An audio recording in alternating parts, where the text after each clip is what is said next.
Graphic Medicine Podcast. I'm your host, MK Serwick. I'm a Chicago-based nurse and comic artist.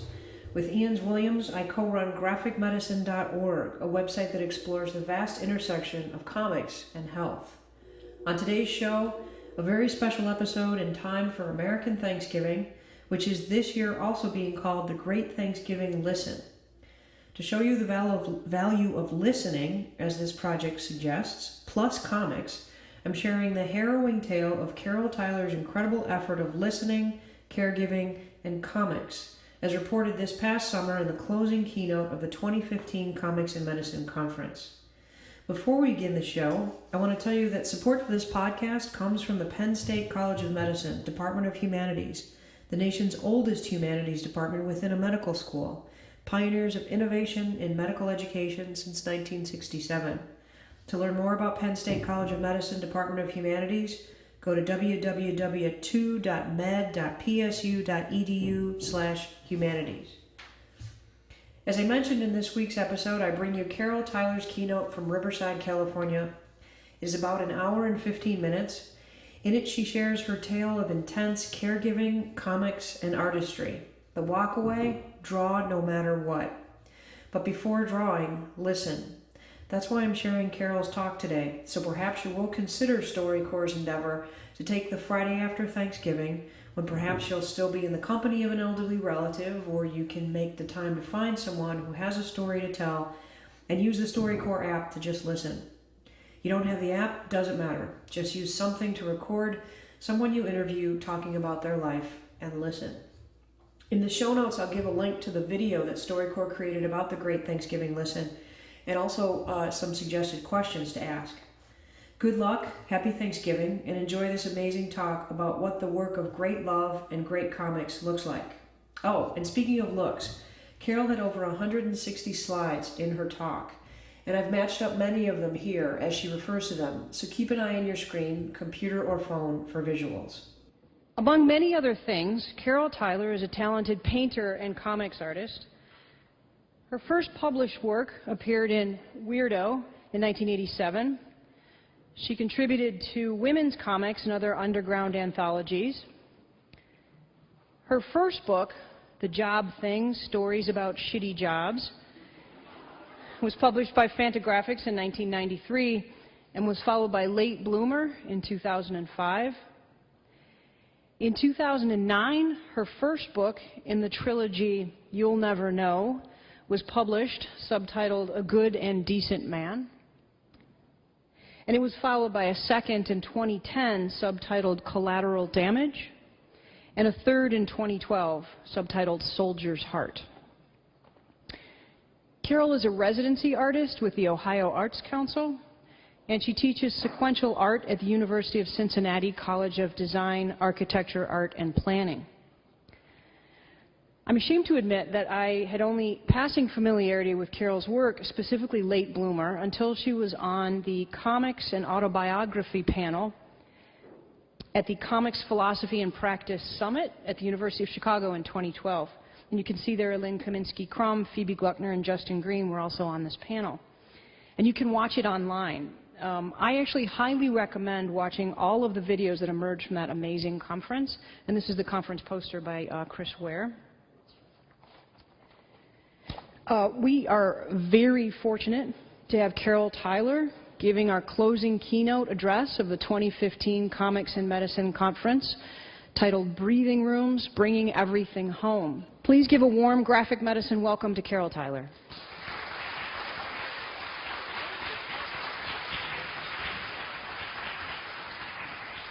Thank you. Thank you very much. And I want to thank everybody who took the time out of their lives to come here. I want to thank MK for inviting me. I want to thank Catherine for all the great work she's been doing, and Juliet.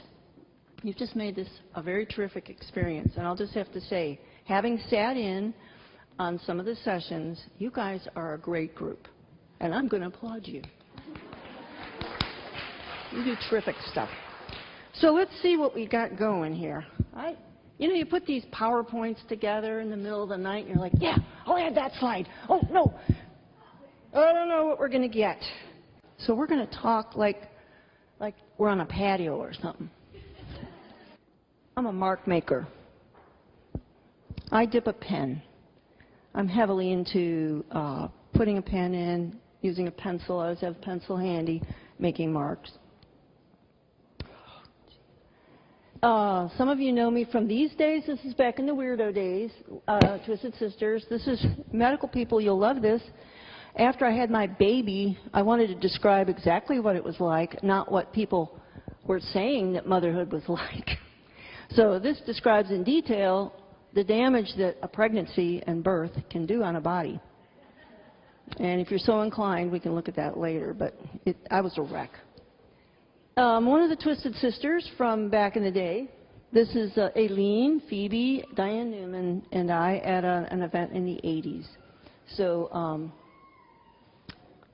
I might have to stand up anyway because I can't make this work. Okay, and in 1988, I was given the Dory Sita Memorial Award for Best New Female Cartoonist. It was the first and only time they put that award together.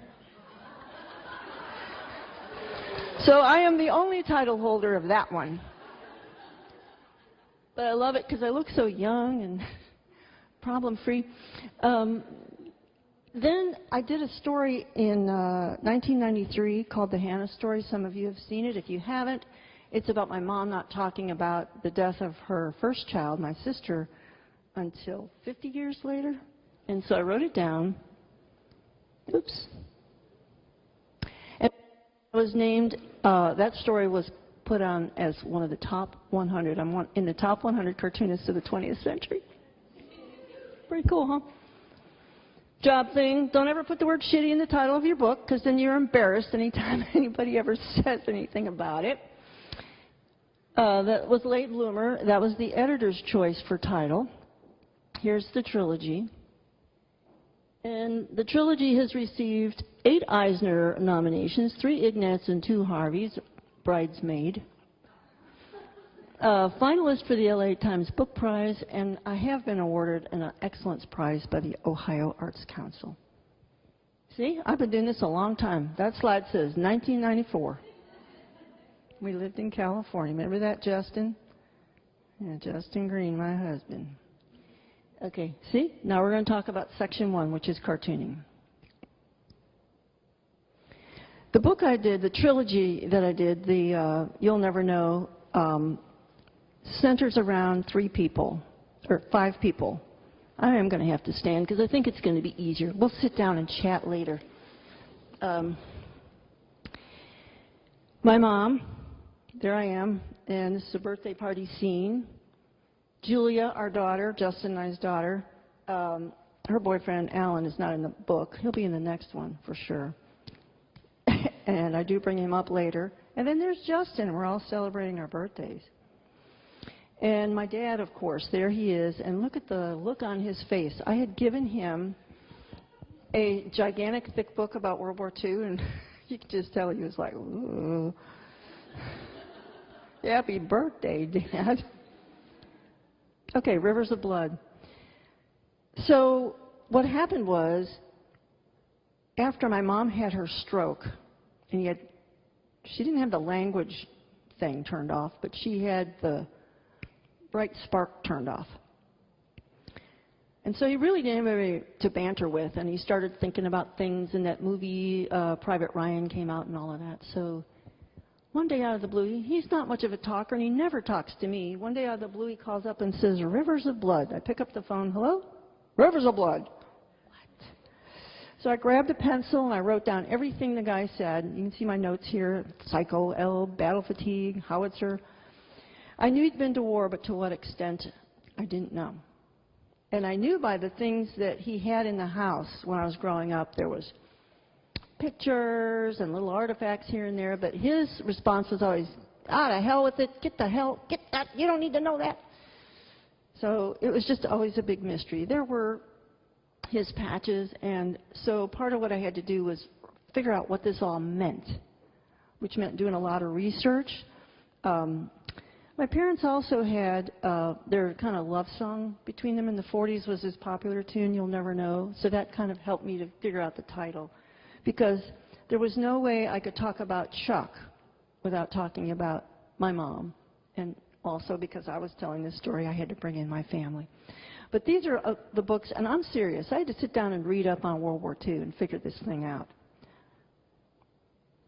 There are a gazillion books out there. And when you go to the library to get a World War II book, and there's a shelf, and you take one out, it's like this. Leaves a gap. They're so thick, and they've been there so long, and you pull them out, it's like... Maps. I learned a lot about World War II from reading maps. And this is just one box out of maybe 15. It's just scraps of paper amassing an army of pages of written material. That's baby. So, see that truck? The truck is in the book. The dog is in the book. Because in getting the information, I had to do a lot of traveling to get to the bottom of what was up with Chuck. Here's a screenshot from Google Maps of my dad's house, my dad and mom's house, and on the right is how I drew it in the book. This is the actual apartment building we lived in, and there's the way I drew it in the book. And there's a map which will show you. I had to come up with a way to always convey. I spent so much time traveling. Twice a month, I would travel 4 hours to their house from Cincinnati to Terre Haute, or actually Clinton. So I spent a lot of time. So one of my spaces of care was caring for myself on the road. And often I would take side roads, or it would take me 10 hours to get home because I'd take a farm road. But I'd have to do that to detox from the intensity of being at my parents' house. And that's where I did the work. This is where Justin and I live. There's the truck, and there's our house. And up there where the flag is, at the top with the window. You live on the second floor, you don't live with air conditioning. This is what you do. You open the bottom window here and the top one here, and guess what? The hot air goes out and the cool air comes in. Oh, yeah, that was my street. So trying to put the pieces together and trying to reconcile my dad's extremes. He was this kind of funny guy in the pictures. It'd be like, oh, man, World War II must have been a hoot. But then this is what I would experience, my mother and I. God damn the hell, what the... I'd pick up the phone. What the hell did you do? Take my pictures. I said, I didn't take your pictures. And my mom would be like, he's tearing the house apart looking for your pictures. And I said, he told me I could take them home so that I could scan them. But because they're elderly, they were forgetting, and there was all kinds of issues there. The root problem was that my dad was damaged by war. And the World War II veterans were never recognized. That was called soldiers. It was called shell shock, and you got over it. No mollycoddling, that nonsense, Section 8 stuff, he called it. Telling his story was growing off in all directions because I had Army stuff, I had personal things going on in our lives, I had those old people to deal with. So how to harness, how to give it shape, and what I found that I had to do was start with what I knew. There they are, one visit, sitting on my porch. And what I found myself doing, especially with their younger years, was to idealize them. And one of the things I had to do was create palettes of color that helped define them and draw them in such a way that it evoked something about who they are and how they feel, or how it felt, well, I thought it probably felt like to be in love at that place and time. I also had to deal with the harsh realities of the truth about my parents and my dad. My dad he was crazy. This is one of the first panels I drew, so it's like I said, start with what you know. This here is his stuff that he had in his garage, and I don't know if you can read that, but he had all of these horrible chemicals that he kept, because if you're a guy of any salt from that generation, you had to have DDT, nitric acid, mercury. You had a little bottle of mercury, and we were kids, we'd put it in our hands, and we'd go, oh, look at that, that's funny. Rolling around. And And so it's in the book how they were going to be moving, and he had cancer and all this stuff. And I was telling the nurse, because she puts on the gloves and she's doing the chemo, I said, chemo, you should see the stuff he's got in the garage. Let's just give him a shot of that. Right? So what I had to do was, it was like, when I discovered it, I was like, holy shit, this is bad. Dad, you can't have this stuff. And he was like, hell, I'm not going to get rid of my stuff. I said, I am going to get rid of your stuff. So I put it in the back of their Cadillac, and I found a disposal place, and I took all this crap and opened the trunk, and the guy was like, oh, okay, lady, just set it there, which I did. So then I went home, and I found one more container, and it was eating out the sides of it. It was spewing, and I went, oh, God, okay, I'm going to take this back over to the place. So I get over there, and it's like, hi, I'm back. What? There's nobody here. Oh, wait a minute, I was here a minute ago, and I had all that stuff. And they went, oh, yeah, okay, you got to take this little road here and go back to the third building. So I drive all the way back at this place out in the middle of nowhere, and there in this huge warehouse, in the corner in the back, cordoned off with, like, caution signs, everything, was this little pile of dead stuff. It was like, okay. Once I made post-traumatic stress disorder the central motif of the story, I found the organizing mechanisms that I needed to tell this story. So there were so many ways to try to make this happen. You start by taking notes, and then I would try to connect the ideas on strips of paper. I had them taped all over the house. I always keep a pencil nearby, and I would literally write on the walls at times.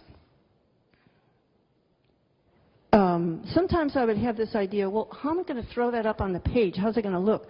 So these were like, this is a sample of just kind of a strip of paper and trying to figure out, well, I could put 6, I could make a 4 square, I could put a 4 square in the middle and things on the side, because, you know, in high school there's people that they go dance and they do this the whole time. Or they're trying to do the jerk, or they're doing something. Well, whenever I would go to dances, I could do this for a minute, but then I wanted to change, and then I wanted to change.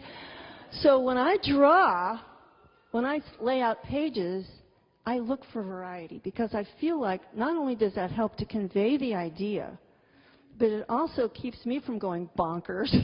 You know, oh, 6. So I draw in such a way that I vary the layout, and that's what's going on here.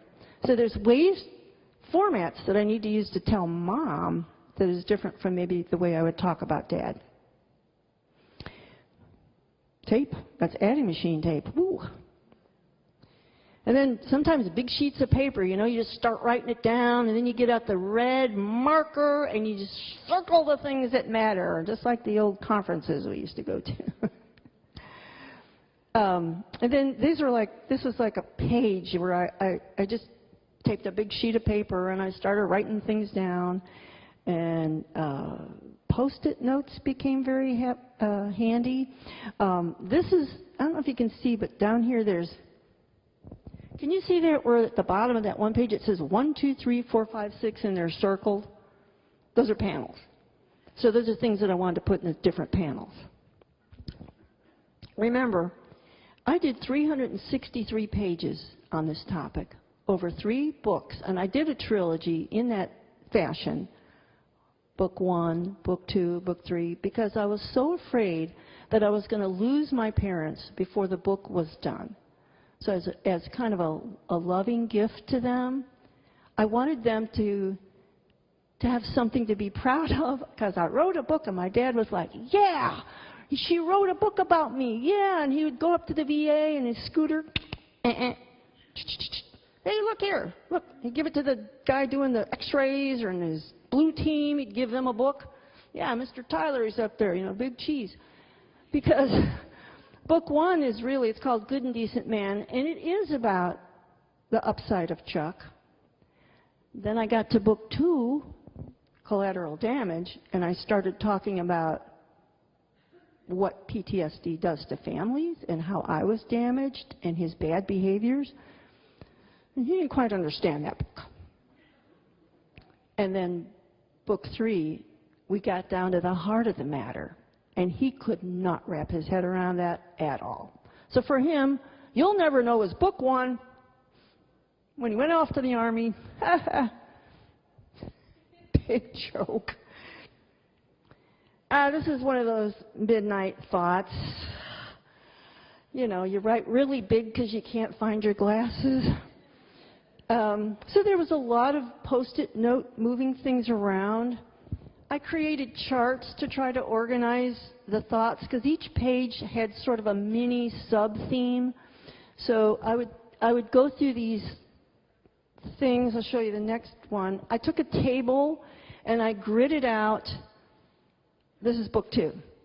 And then I figured out through the Post-it notes what had to happen. And I was such a nerd, I even got to where I had a color code here. Look, this one's done. This one needs corrections. This one needs a little extra done to it.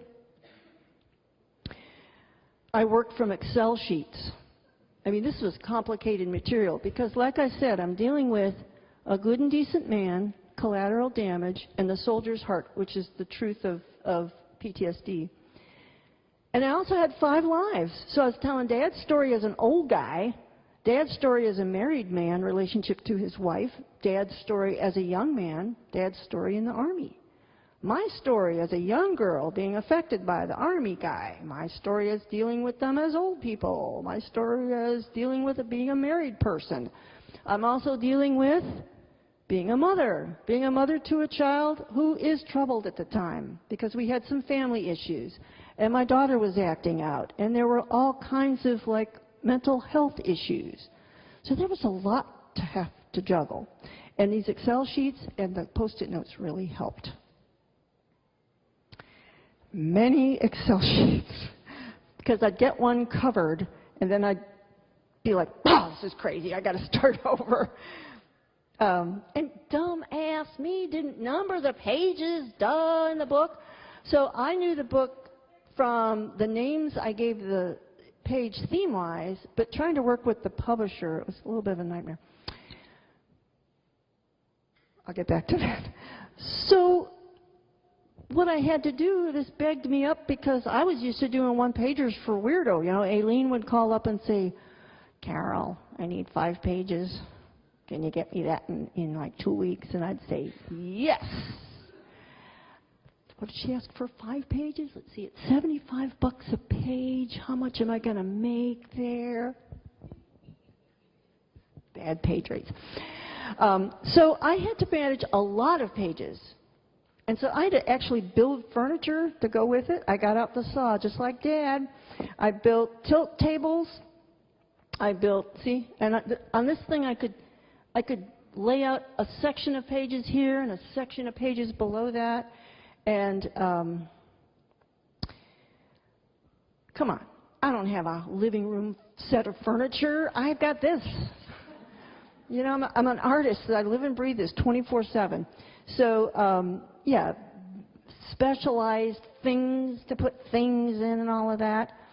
I think this is a videotape. Can I make it go?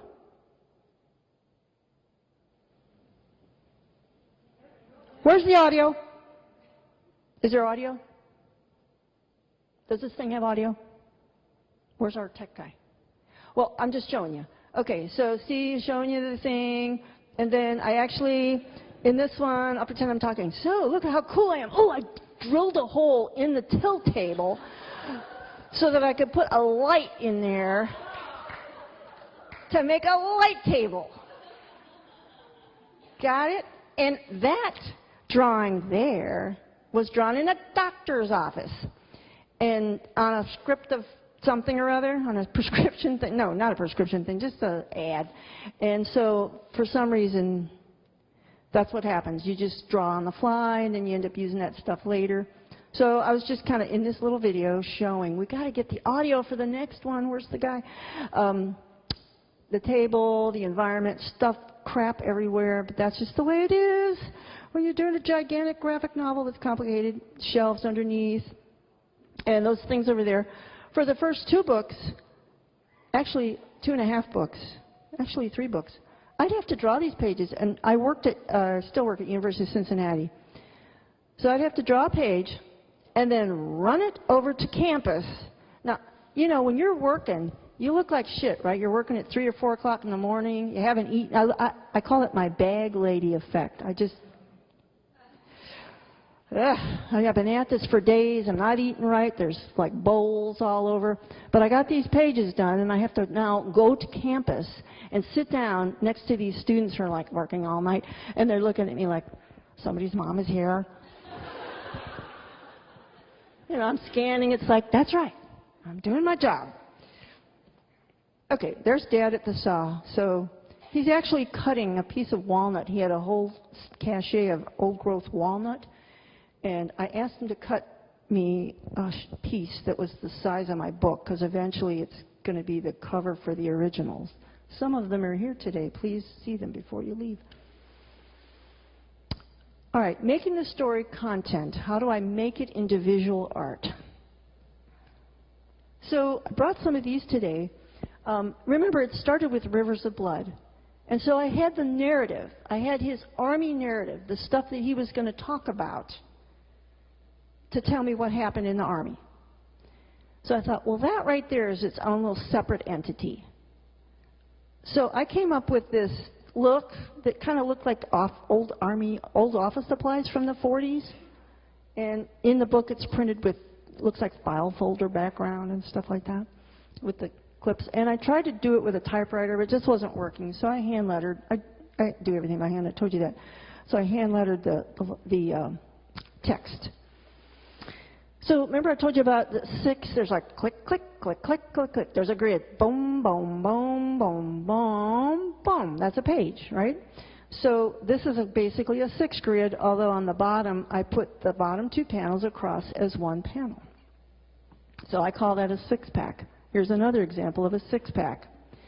And what I'm going to show you here is, you see how there's a curvy line and little curvy lines and stuff, because that's the past.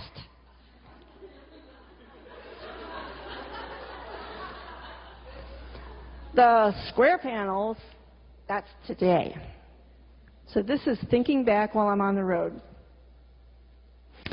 Sorry it's not red, but anything that had to do with me and Justin and our kid in crisis, I made the outside panels red and everything in black and white. So it's very stark and very intense.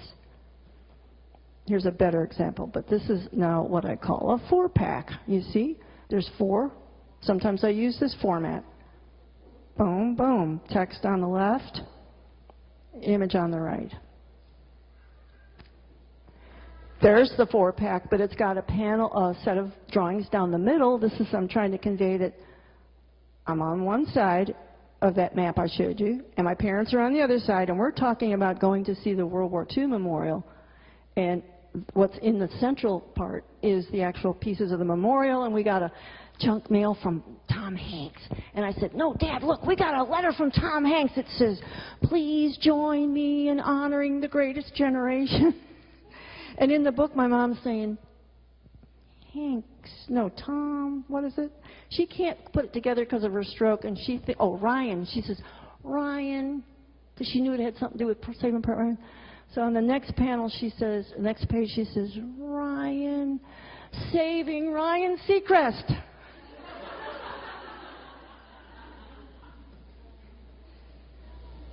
12, I would make 12 grid pages, I wanted the reader to go boom, boom, boom, boom. Whereas on the 6, it's a little bit slower. On the 4, it's a little bit slower. I did not do that. Are you getting audio for that? That's great. Okay. So I'm not making these noises. They are. 12-pack right here with some panels blended, but that's the grid structure. Sometimes it's a full page. That's a structure. Full page one side, full page the other side. Spread. Let's have it. Boom. And this is the opening of book 2, because at the end of book 1, I'm trying to get the thesis across that Hitler says, I damage you, soldier, in order to harm your children, that it's generational fills me with pride. So here is the symbol of Nazism, and he's got the banner that says, your children will suffer because of your participation in this war. That makes me feel great.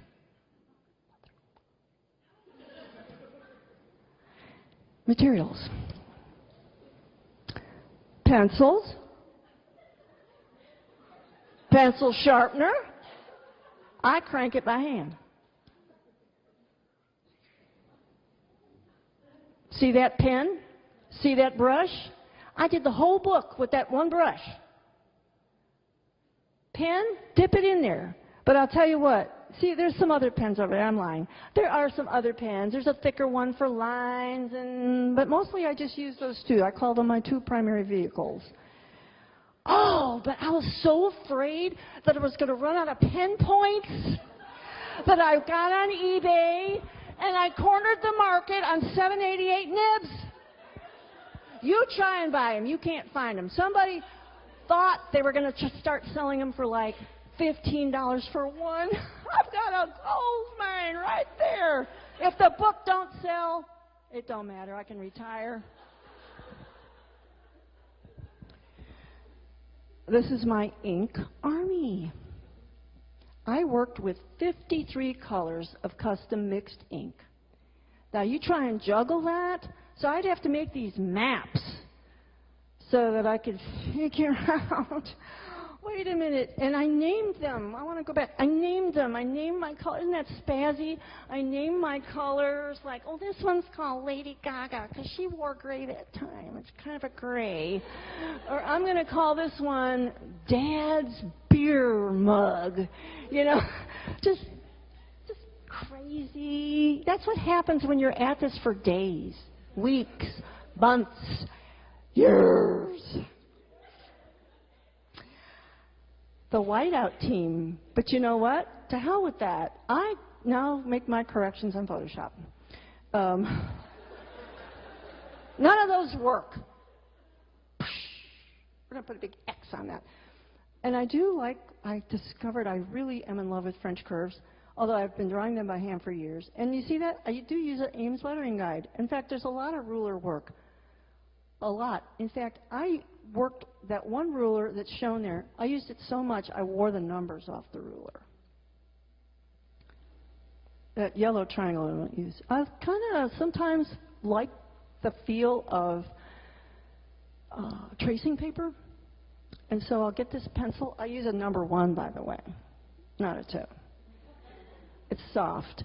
And I will draw on the tracing paper and then transfer that to the Strathmore 500 plate finish paper, which you got to watch out for because there's been foxing issues. They changed whoever makes the paper and it's been sucky. But we work through that. So here's like, for example, a sketch at the top that turns into this art. Here's another example of just like what I do first is lettering. First the lettering. It's all has an underline. It's because I'm living with a lettering master. I feel so inferior, so I put a little underline, just like school paper. And then I follow that, and then I use a ruler most of the time for the panels. Everything's measured perfectly. And then pencil things in. And I ink the words first, then the panels, and then I put down color with those 53, and then trap that with a black line. So that I just showed you turned into this page. And this is at the National Archives. My dad and I were looking for stuff. And you'll see there's a pretty good, that really looks like the way it is. I'll talk about that in a minute. This is the ways into the visuals. So I knew at the end of the book I wanted a lady to be swinging her kid. And I happened to be over here at San Diego at the Comic-Con. And went to I always try to get away wherever I'm at and go see what the town is like. So this lady was swinging her kid and I said, please don't think I'm like a pervert, but I need to take a picture of you and your kid because it's exactly what I need. She was swinging her kid. I need to take a picture of you. Is that okay for just this thing I'm doing? So it became the visual in the book at the end. This is a World War I Doughboy Memorial, and there's a part in the book where I talk about this incredible sacrifice from World War I. And so, you know, you take a picture of it, and then it somehow gets to be part of the book. And then, like in this picture, I wanted to convey the loneliness that on that freeway to Indiana, it's so bleak. And in winter, it's extremely so. And so I came back and I drew this lonely lady, kind of a hopper-esque, sitting in a booth waiting for somebody to pump gas. And I was so happy because about 6 months later, I saw one at Kroger. I was like, oh, I got that. It's good. Took a bunch of pictures when I went with Dad to the memorial. And that became left, right. Because what I wanted to show here was, you know how when you go into the memorial, it's just like, it's such a grand space. And the action inside each of the turrets on each side, you know, there's a wreath and these eagles, so I brought them out to help convey this sense of like awe that we had. Sometimes panels are just made up because you want to get the idea, and so you have to just make it up. This is not referenced in anything. This is just, I'm trying to convey what's going on in a person's mind, what happens on a regular basis. Like there's different attributes to thinking, what thoughts maybe you're doing. I'm trying to put some words to that. And then in this page, this is totally made up. I was trying to remember this conversation I had between my sister and my mom and I about the time that on the way back from chemo, their Cadillac caught on fire. It was really funny because, I don't know. So you had to be there. So my sister and my sister, I got her words. This is before tweeting. This is before the internet. My sister's words are coming out in green, and mine are blue, and my mom's are red because of her red hair, and it weaves in between the smoke from the car on fire. And then sometimes I like to play games with the reader. So we know that in this country we read from upper left to lower right, and our eyes go boom, boom, boom, boom, boom, boom, boom, boom. Well, as a visual artist, sometimes I want the eye to go. So what I did in this panel was I tried to, with the vehicle, I tried to show it going across Indiana this way and then coming out that way. And I especially did that here where I had a graphic at the, when you turn the page, there's a graphic down here. He gets a sheet of plywood and he's putting it in the truck. And so I thought, well, what's going to happen is the page over there is going to be next. So how can I get the reader from down here to up there? So what happens is he puts it in the truck drives through the landscape, which reads not all, see the tire sign, not is the Arby's sign, not all, and then it says scars, there's lettering on the cars, scars. The cow is going, rrr, so it reads not all scars are visible. And then the truck pulls into the garage, and the next page shows him getting out of the truck. This part's going to be hard for me to do without crying. The soldier's heart of the matter, that innocent people would get hurt. And this panel here, Dad came out and said, nobody told us kids when we signed up that we'd have to go over and run over civilians, people. That innocent people would get hurt. Kill the enemy. That's what we were trying to do, but people got in the way.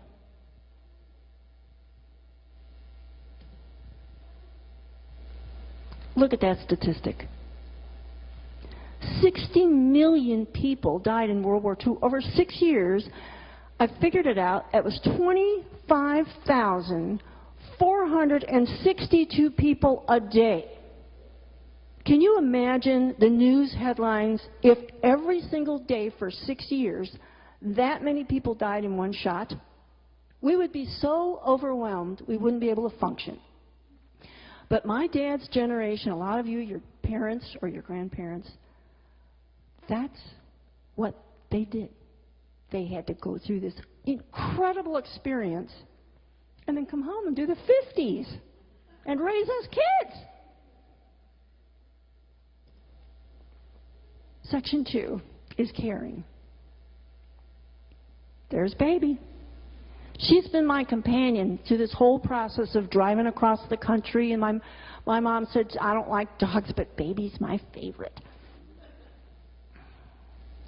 In fact, when she got blind towards the end of her life, I put one of those headlight things around her collar and turned it on so she could see to go down the stairs and to go outside.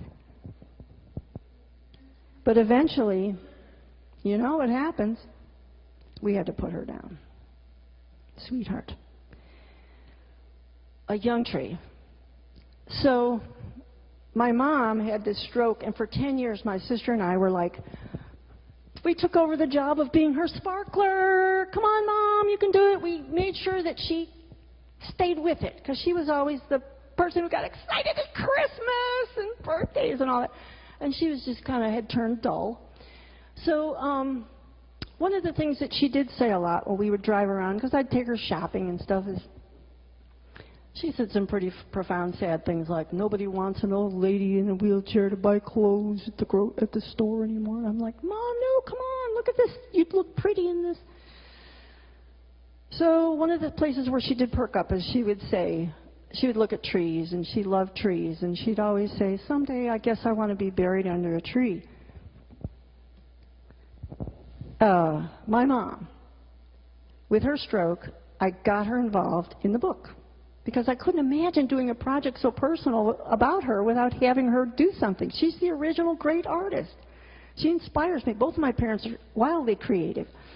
So I sat her down and I made her do a page, and she was like compliant. She did it, but she didn't know what I was asking her to do, but she did it. So I said, do anything you want. World War II, us, whatever you want. So she did this artwork, and it's her 5 children. And the one on the left you see is separate, and that's the daughter that she lost. It's got tears coming out. But that's us. We're over here. And she made a splotch with the inks. I pre-selected some ink for her. She made her favorite colors. She made a splotch, and then she made stars and wrote our dates, our birth dates. And then she wrote down here, World War II, love, the hearts, her and Dad. And she told me it was called Out of War Came Our Children.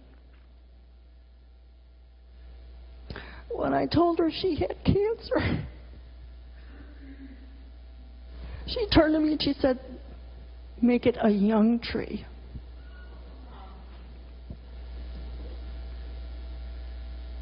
And then when she died, I was still having to do the book. I was still like trying to meet a deadline. So I put this panel in. She had passed away, but I couldn't tell the readers, oh, she's dead now. So because she's very much alive for the rest of the book. So I put this panel in. She is in the book a manatee in her old age, soft and huge. I loved it. So I wrote her little dates down there. And I told you my sister, she was helpful to me. We were the sparklers.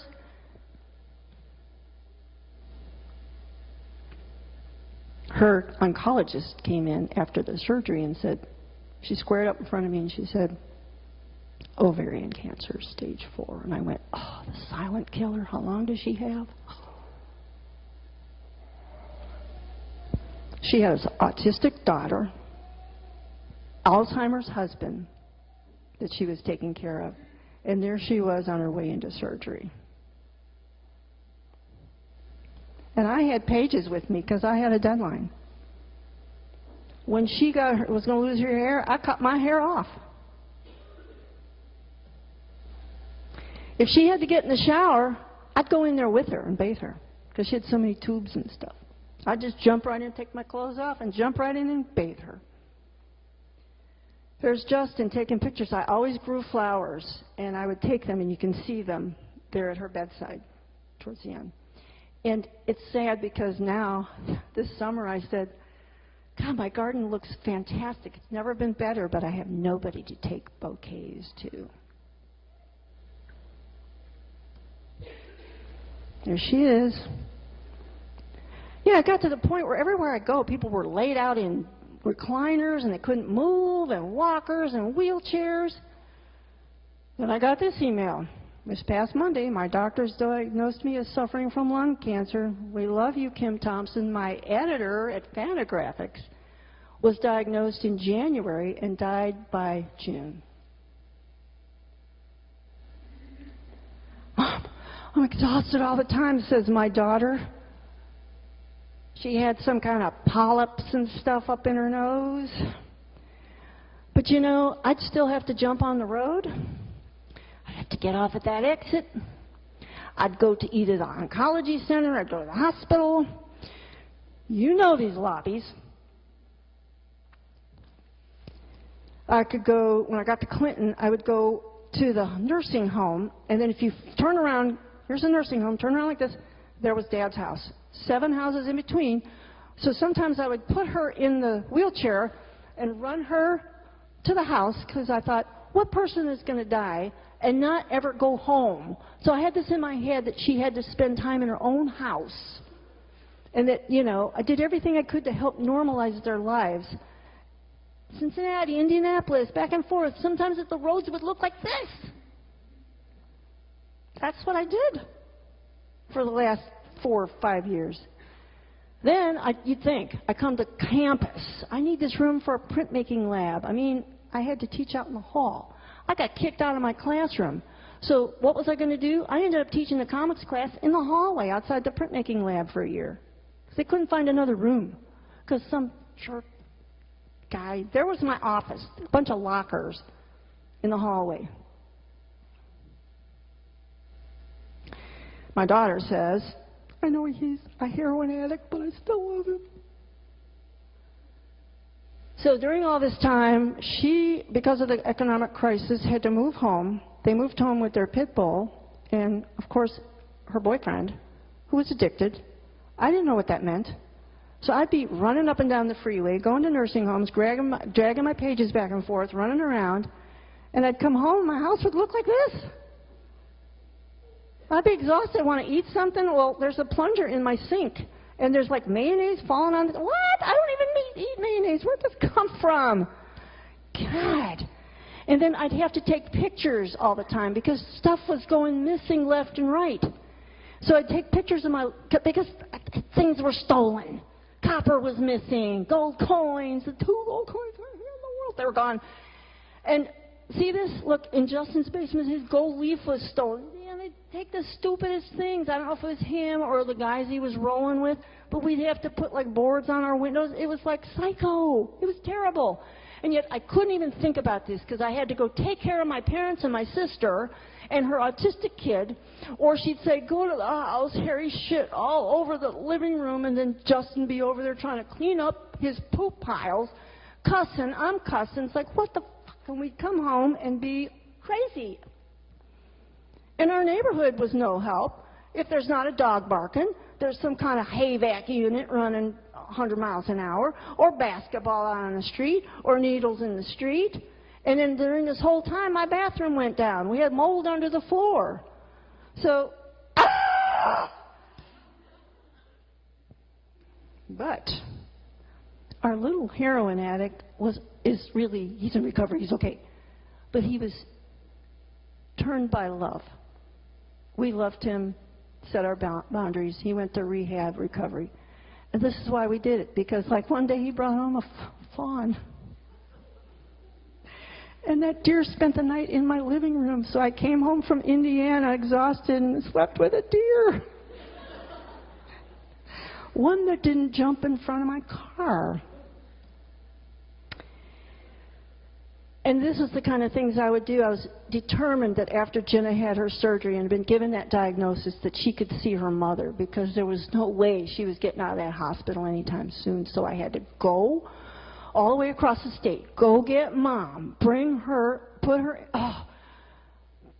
in the car, in my dad's truck, and he would fight me the whole way because he was being a shit get her to the hospital, and this moment, it was worth it to do that. Because he'd say stuff to me like, you termite, you're just trying to steal all my money. He turned me into the enemy. He took all of his angst and misery about this death of his wife and what was going on with my sister. And so I felt like a Trojan. I was like holding up a shield in one side, and a Greek. I had like food. I just made the best soup for Mom. So I would be like feeding Mom and taking care of my sister and with a shield and trying to fend him off because he was being a jerk. But, you know, he lived to be 96. Right in the middle of this, we're not sure what sort of virus would cause 30 days of fever and full body arthritis. I suddenly had a rash. I looked like hell. I was worn out. I had writer's syndrome, doctors. Writers. Don't know where you get that, but I had that. Now, I look like hell in this picture, and my sister was so sick at the time. She looked over at me and she said, I like the way you look right now. Let's get a picture of you. Okay. So to her, I looked good. But I lost about 25 pounds. And then I put this in here because on the way, one of my last trips, I was driving down this freeway, and this semi in front of me suddenly goes like this, straight up in the air, and comes down at the guardrail. And I'm like, God damn! Shit! So I pull off, and I'm like, but you know, you can't just pull off because they'll hit you. So I pulled way down in the ditch, and I walked way down in the ditch. By then another person had stopped. And the guy miraculously stepped out of the cab unscratched. And I thought, if he can do that, I can do that. Draw no matter what. I told you that all through this I have to create art. So while my sister had been diagnosed and was sick, I had to come home and create this page here, which I have. I brought the actual page. She loved to swim. She was a lifetime educator and inspirer. And so this is about the time when I was trying to teach this girl to swim at the pool. And I had this stupid, ridiculous clip in my hair. And the whole time I was teaching her, I'm wearing this idiotic clip. You know, my hair's wet. I really looked stupid. And then I'd put it on a towel, and I guess I accidentally flipped the towel. It was my favorite clip, this rosette. And so then I frantically looked for it, and I realized the only place it could be is in her memory. So that was an honor to my sister, memory. And then when she passed away, I had the next episode to do. So I'm, crying at the bedside, but I have to come home and do my comic strip. This is for Cincinnati Magazine. I do a monthly strip. And this one was about dragging my daughter to see Rosemary Clooney, and she hated it. And Rosemary Clooney was singing, I'll be loving you always. I said, kid, you'll remember that someday. You appreciate this. When I wrote the story about my sister dying, she had scalded herself, and then at the hospital they said, go home, to my parents. Go home. We got this. She'll be fine. Come and see her tomorrow. You can just come home. I'm just going to observe her. They had bandaged her up. And laid her on her back.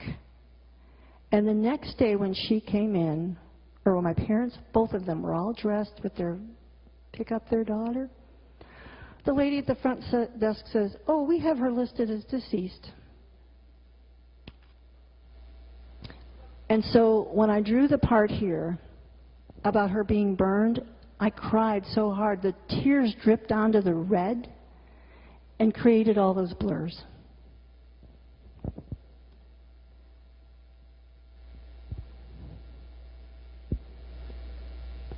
That's Dad. Dad in D.C. having that moment at the World War II Memorial. This image, that experience of being in D.C. with Dad and that he broke down, was the very first thing that told me that is what the book is about. And I built the whole book around leading up to this focal point, to this climax. That he would have to undergo a transformation and that people would have to know us as people.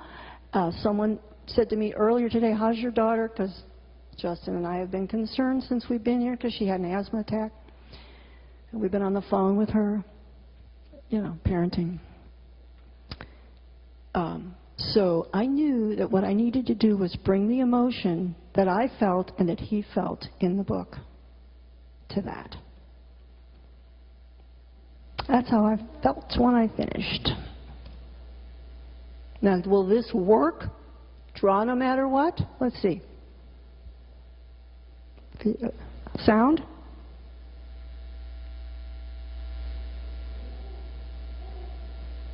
See? Tyler Carroll.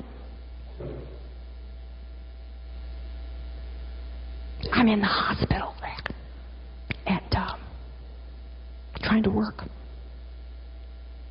It's okay. I'm lip syncing. The name of this project is... Can you make it work? It's okay. Draw no matter what. That's okay. Draw no matter what. I just had surgery. And I'm working on a comic.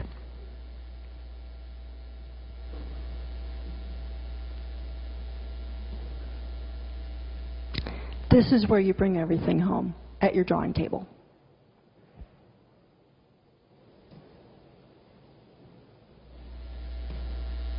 Somehow through all this, I managed to produce a trilogy totaling 363 pages, and here's going to be the new cover of the book, Soldier's Heart, The Campaign to Understand My World War II Veteran Father, A Daughter's Memoir, by Carol Tyler. That's me.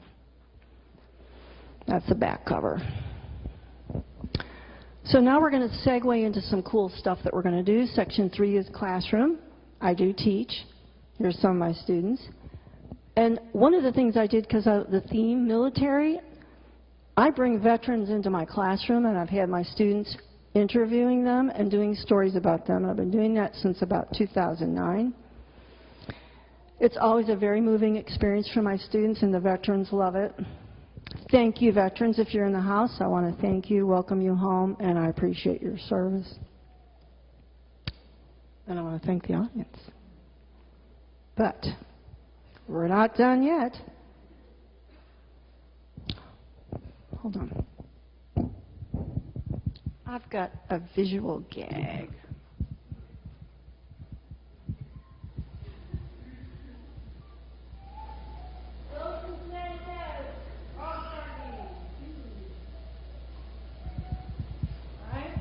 C is for cartooning. It's for Carol. Bill. Cartooning. Caregiving, classroom. And I went through these 3 things. Why did I put this in there? Are you going to do this part? Okay. This is how I display my work on clotheslines. I drew that eagle on the wall, and this is the show that you came to see. And I brought some of the artwork here today. The pages that I did of during my sister's worst time is here, and some of the military pages. Now we're going to do a little something else. So there's a visual that goes first, because we're going to show what you did with your dad, right? And then we'll segue into this, and this is what segues into our processing session that follows, okay? But I'm wondering if perhaps we take a break to do a Q&A. Yeah, a little bit of Q&A. Okay, first of all, in case we go right into the processing, I want to take a second to thank Carol for sharing all this experience.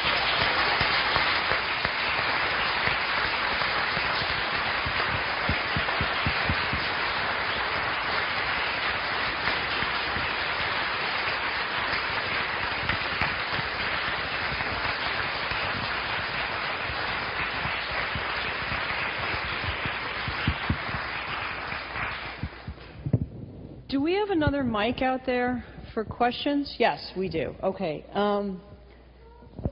So while you formulate questions, I just want to be incredibly self-indulgent here and share something with you. I had the great honor, as Carol mentioned, of going to Cincinnati and seeing that exhibit and hearing her speak. And where is... This should work, theoretically. This hangs over my workspace. I've obviously been incredibly influenced by her work, and I just want to share one more thing. This fantastic quote from your talk, there is always going to be a wreck of some sort, but you've got to do your work. And that's been helping me through my project and my work. So thank you for indulging me to do that. So, questions?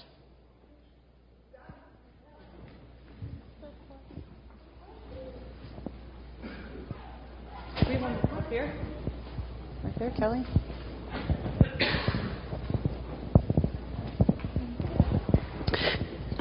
Carol, was the way that you organized the stories different for all three books?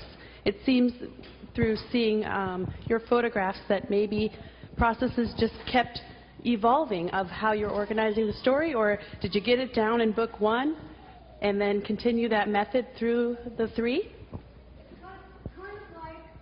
Kind of like architecture. I figured I had to come up with a structure that I could maintain throughout. So it was a six-pack, 6 panels. But the variations were usually 6. There's not too many 4 straight acrossers, mostly 6. All of these were the same. So there's some standards. If you look at the books just in terms of a grid structure and kind of an architecture, it's pretty much, you know, I decided I was not going to put spaces in between the panels. There was that. But I would do that in certain instances, let's say when I needed to have a sense of distancing and something like that. So there's lots of rules that I followed, but I made up the rules. Yeah.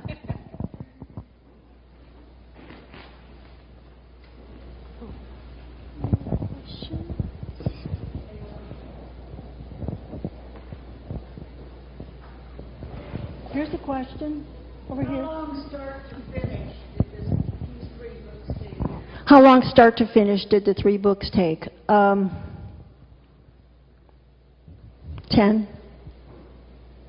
years. Yeah. And in that was all this other stuff. Surgeries, people dying, yeah.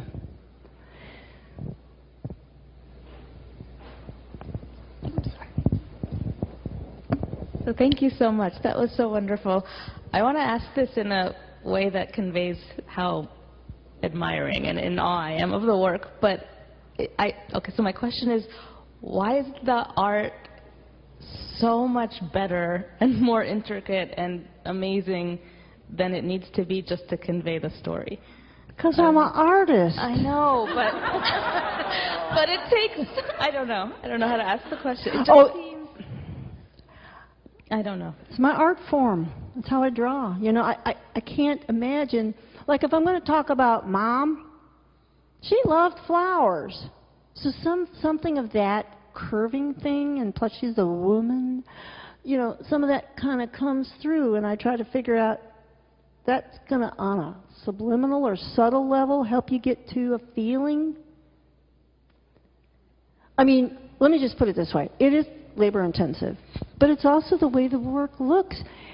Any one of these, you look at any one of these military pages, there's the primary action, then there's the supportive stuff going on in the background, because I'm not there to tell you they were in a tent. The tent was this color. It looks like that. It was raining. Look, this is what the guy next to him was doing, you know. So you try to say it and show it. And you don't repeat what you showed. So you're really saying it, showing it, and it's music.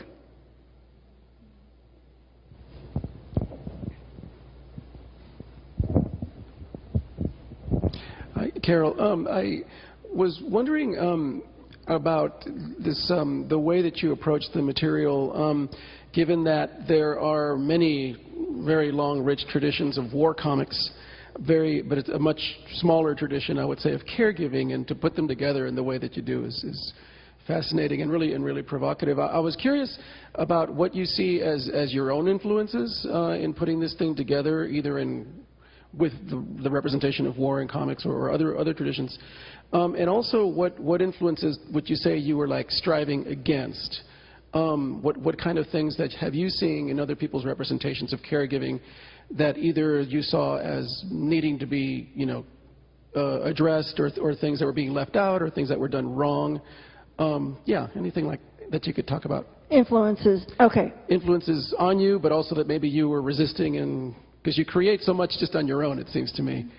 And that's my goal, because from art school back in the 70s, everything was minimal, and the big talk was, oh, it looks like so-and-so's work, you got to be original. I agree. I think everybody should come up with their own chops, right? You need to find your language, your visual language, and you earnestly seek to find your expressive mode. So for that purpose, I don't look at other comics, because I don't want to try to be like so-and-so. I have such an inferiority complex when it comes to my own stuff. I look at this the other day and I was like, I couldn't have drawn that. Somebody else did that. I'm not capable of that. And every single time I sit down at the drawing table, it's like, oh my God, how am I going to do this? I have no sense of like, I got this, I'm good at this. Every single day I have to start over and remind myself that I don't know shit, and I got to try and figure this out. And that there's people out there that can really do it, and I ain't one of them. And then when I'm done, I'm like, oh, that's good, I managed that. And then back to square one. Those messages came through because my dad, my mom, growing up in the 50s, there was no like, wow, honey, you did that? We love you. What I got was, what the hell you doing sitting around reading and drawing pictures for it? My job was to do what I was told, which is some dumbass thing like, move that pile of rocks from over there to over there. And he told me years later, I had to find some way to keep the kids busy. So we got busted for any kind of creative thing. And I got in trouble for writing on the walls, which is one of the reasons why I love doing this book on the walls. I did not want to I knew people were going to be thinking war comics and thinking like Kurtzman or something like that. I'm not a guy from that genre. I'm a girl who likes to draw flowers. So at first I was like, oh shoot, I got to figure out how to draw tanks and all that stuff. Well, then the compromise was, wait a minute, it's a matter of there are curves, there are parallel lines. Just look at the picture and try to get it in, because I don't trace. I really feel like I owe it to the cosmos or whatever for giving me a gift that I don't do anything except what I do for myself. I have to make it up my own way. So it's not that I don't read. I look at people's comics and I read and I appreciate it, but I don't try to emulate anybody. The only thing I try to do is get the work as clear as I can, say exactly what it is I'm trying to say, and try to make it visually interesting so that people get their money's worth. And when I leave here and this earth, people are going to say, yeah, that was a nice thing she left. I don't want to leave a mess. Okay, we'll do one more question. Okay, this is not a question. I just want to thank you. My father also very, very, very damaged by World War II. Grumpy, mean bastard, the whole thing. Yeah. And at his last birthday, before he died, I gave him, as a birthday present, Dr. Seuss's cartoons of World War II. And he took them, looked at them, and put them to the side and said nothing. And it was such a painful memory. And this is a really lovely reparative, bringing comics and that experience together. That's what they did. Thank you. There is one more guy back there. Had his hand up. Let's do it. Thanks. This will be a quick question. I really enjoyed your talk, and I really loved the books as well. Good. One thing I loved about the books was their material quality, right? The size of the book, which is unusual. Yeah. The quality of the paper, which seemed thick and rich, and like you could feel it, right? There was this physical pleasure in reading the book. Do you have your cell phone on you? Could you call Gary Groth and tell him that? I don't have well, thank you. That's a great segue. Well, I don't have a cell phone, right? But because I like material things that I can like touch and feel. But I was wondering what the struggle, or if there was a struggle, was with the publisher to make that happen, right? And you already kind of answered the question. Oh, well, Justin, what's been the last 6 weeks at home? God damn it, another 6. What? What did he say? Well, oh, do I have to say it out loud? You've heard me, you've seen me. Going through the anxiety of dealing with Fantagraphics in the last few weeks.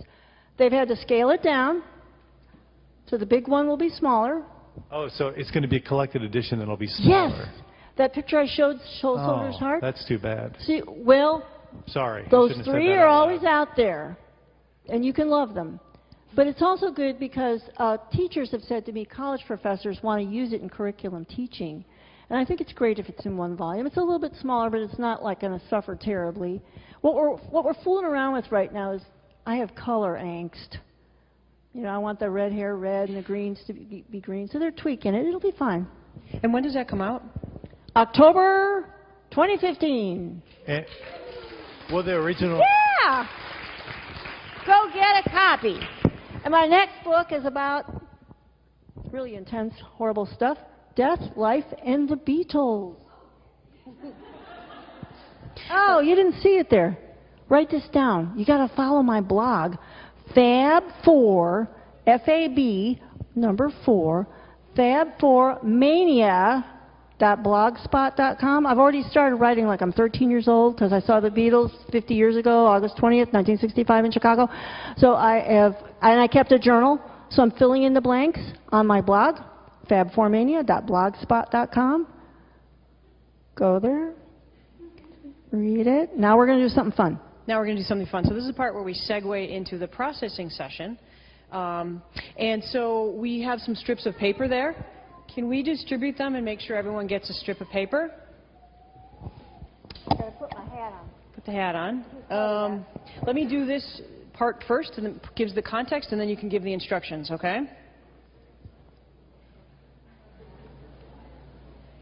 Okay.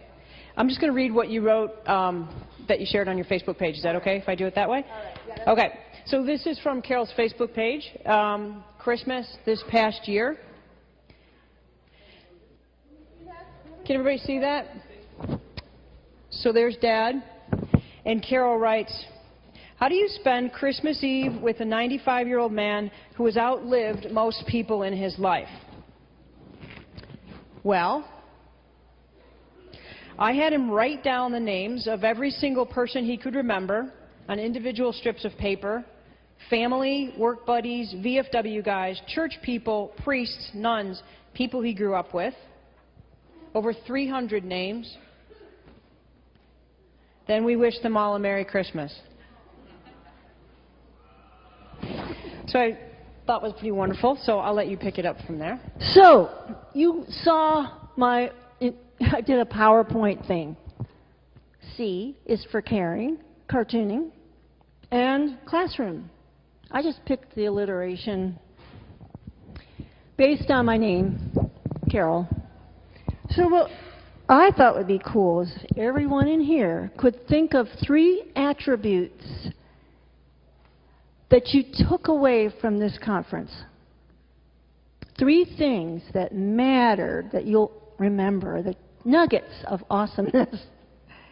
And write them on the paper, and we are in fact going to make a chain. And that chain is to give us strength through the coming year on all of our projects, and to remind us, especially people like me who go, oh, I'm no good. We're all great at bringing forward these caring thoughts and feelings. We're all doing caring. Cartooning, it doesn't matter if you can crosshatch the hell out of something. It matters that you can take the initiative to communicate something that possibly could be helpful to others. And in classroom, the whole point is, we're teachers. We're modeling this for others. And I'm going to quote Gail, Oprah's best friend.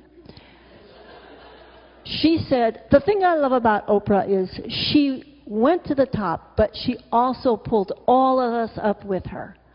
So what I'm trying to say is, let's lift each other up.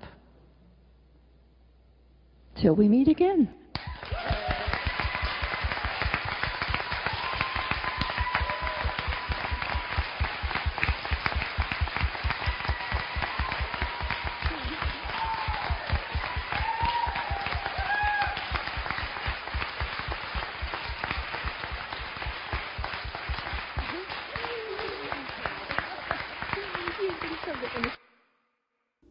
Wasn't that amazing? Thanks for listening to the Graphic Medicine Podcast. I'm MK Surik, co-curator of the website graphicmedicine.org. New episodes of the Graphic Medicine Podcast will be posted weekly on Fridays. Don't forget to subscribe in iTunes, and while you're there, it would be great if you could leave us a review. In our next episode, an interview with Peter Dunlop-Scholl, creator of My Degeneration, A Journey Through Parkinson's, new from Penn State University Press. It is my pleasure to remind you that support for this podcast comes from Penn State College of Medicine, Department of Humanities, the nation's oldest humanities department within a medical school, pioneers of innovations in medical education since 1967. Thanks for listening.